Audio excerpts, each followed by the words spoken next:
Welcome to Still Surviving and Walking in Your Purpose. I'm your host, Gigi Blackshear. Freedom means the ability to be free, to not be bound by life, by challenges, by addictions, by incarceration, to be totally free. Our guest, Mr. Clinton M. McCoy, is the author of The Reverse Effect, 7 Life-Changing Principles. Clinton, welcome to our show. Thank you very much.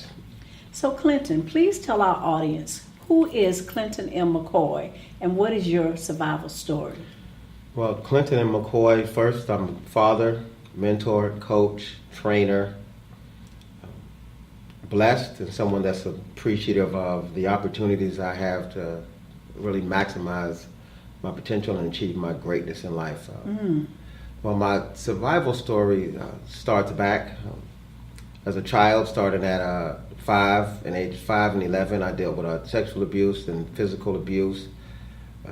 Went from pretty much at the age 15 an A-B student that before I turned 16, I had got expelled from school. Left home when I was 15, started using cocaine and drinking. At 15, gangs, jail, just that life that went with that. Multiples incarcerations, a lot of no self-identity. Things that happened to me as a child had me, as a child we put things behind us, inside of our head, but it's still there. Yeah. So I was operating off a lot of rage for a lot of years. By 16, I had enough, so I decided I didn't need God anymore. I didn't need society. I didn't need anything, and I just would deal with life. Let me ask you a question. You talked about physical abuse as a child. Who was that abuse? Where did that abuse occur? Well, the physical abuse came from my dad. Now, I want to say this, though. When I was younger, they didn't see it as abuse. Yeah. So they thought that they was doing what was discipline to help you. But, when you try to process, okay, this is done out of love, but then when you think about water hoses, extension cords, the real extension cords, like HBO cords, not like the regular play, right? Little brown extension cords. It becomes abusive, and in retrospect, you connect with, if you want compliance from someone, violence can usually get you the swiftest compliance. Yeah, and violence begets violence. Pain, hurt begets pain and hurt, and it's really hard to understand that. So that's the abuse, what it was. And that was the foundation. The foundation for, well, I would even say not just that in of itself, but the sexual abuse from, one was my babysitter when I was 5. It was a woman, but still was a 5-year-old. It's all the same, it's yucky. Yes, and then one was a close family member of mine, a male, when I was 11 till I was about 12. So that's a lot for a young person to endure. And then there's really nobody, at those times, for me, there was nobody to tell. Because at least as far as I knew, there wasn't a DCF and these Right. other things. Who could you go tell? Those resources weren't there. Not to your knowledge. Yeah. So, and this is actually when I went to live with my mom. And my dad, when he came back, when my mom and dad got a divorce when I was like 10, she took us to our grandmother, and then dropped us off. And left us in a house with I think it was 13 other grandchildren.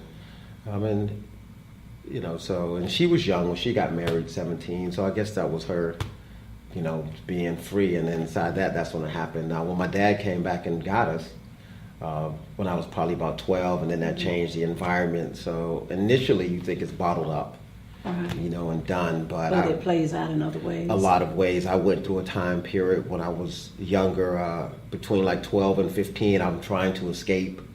Thinking of how do I get powers. So I'm getting into reading things like astral projection and, meditation stuff, playing with just things, just trying to escape. Which eventually added to my knowledge base down the line, though. I believe God actually used, those things. And what I tell people is, to me, I don't think God sends you through trials and tribulations. That's not how it happened with me. There's no testing involved because he already knows the type of student I am. But what I do believe is that he allowed me to make my mistakes and then showed how I can be able to provide value out of those same mistakes. So I went through that till I was say about 15, and then when I left my dad to go live with my mom again, because my dad was a Marine first. Let me back up. So he was able to keep that stuff suppressed. There wasn't no expression of. That's right. I couldn't be like. Right. You couldn't. Right. If you're mad, when you look at him, you got to be like. You had to be like it's all good. Yeah. But when I went to live with my mom, and there wasn't that same type of strength. You didn't have the structure. It was lying let out the cage. And then other people that couldn't bring that pain the way my dad did, you was just insignificant. So you couldn't make me respect for that authority. You couldn't make me do much of anything. Okay.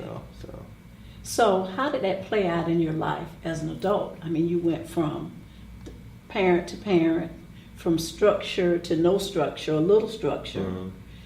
How did that help you? Did that help you, or did it cause you? It helped me when I became an adult, and I was able to put it inside a certain perspective. But from 15 to 29. What was that like, 15 to 29? Oh, I mean, I was atheist for 12 or 13 of those years. More of angry, though. That's what I thought it was. Yeah. And I wanted to be able to do things without consequence. So if I felt like if I did something to you and there was nothing after, no God, no reproach, then that was it. But it still was very blessed. I mean, and even now I tell my story because I know it helps people. But I mean, prison 4 times. I went to trial 4 times. So I won 3 and lost 1.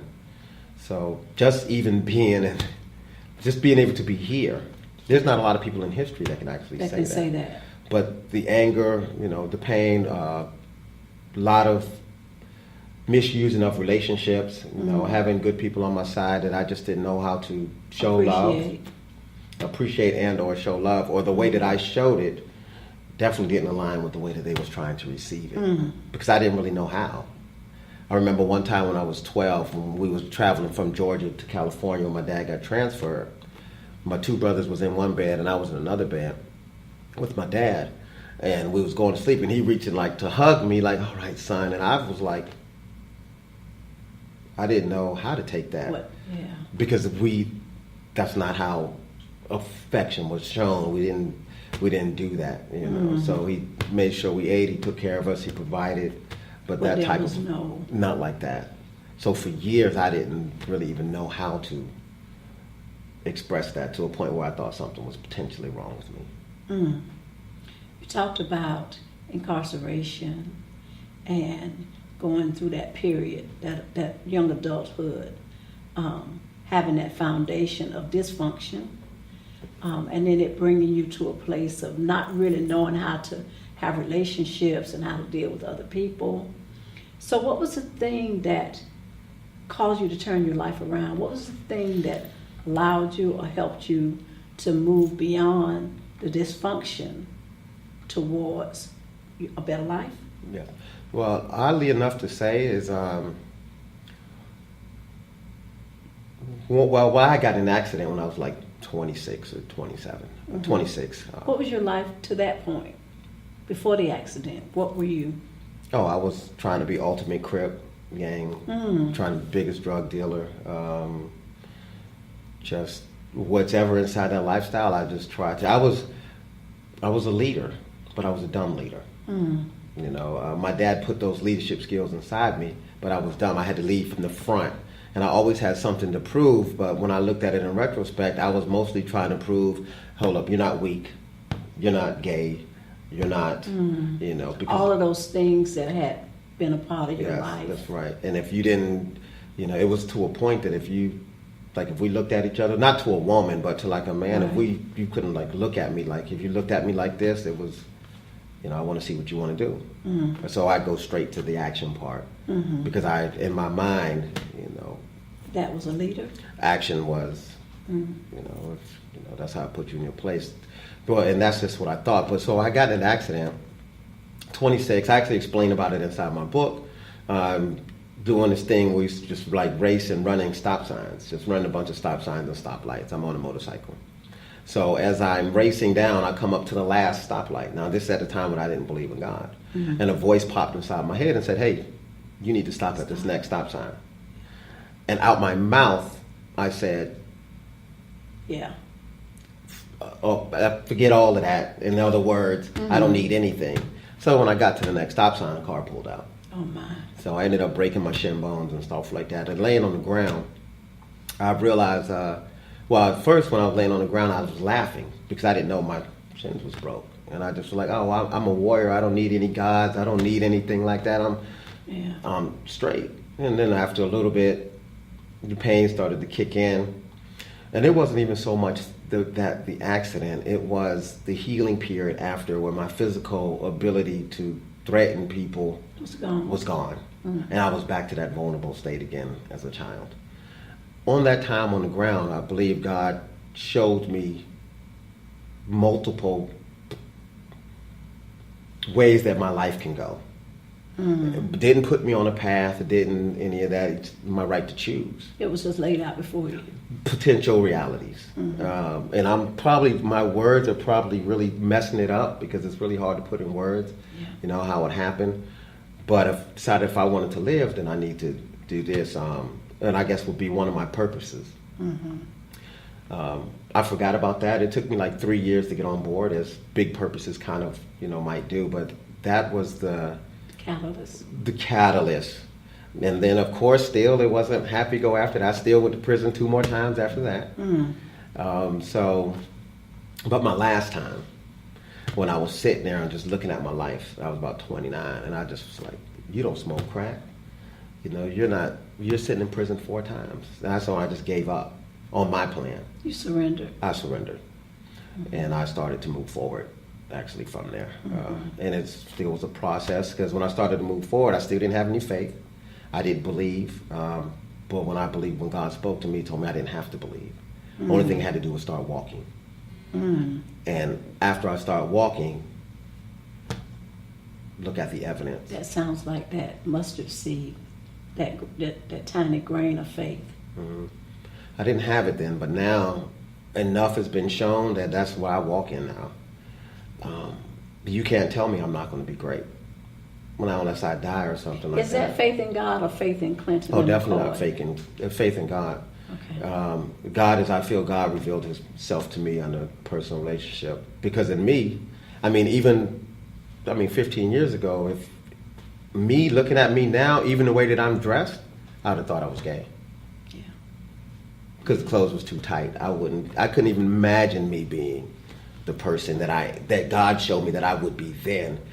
That's why it keeps me grounded in knowing that this is not my plan. Yeah, because I couldn't have planned for it. It has to be, because I wasn't planned for it. So let me ask you, what would you say to someone that is actively living that life during that period of time between, 15 to 29? 15 to 29. 15 to 29. What would you say to someone that's actively living that lifestyle right now? Well, first for me, I would require them to have to want some change first. Because if they don't want to change, the only thing I would be is just a seed planter.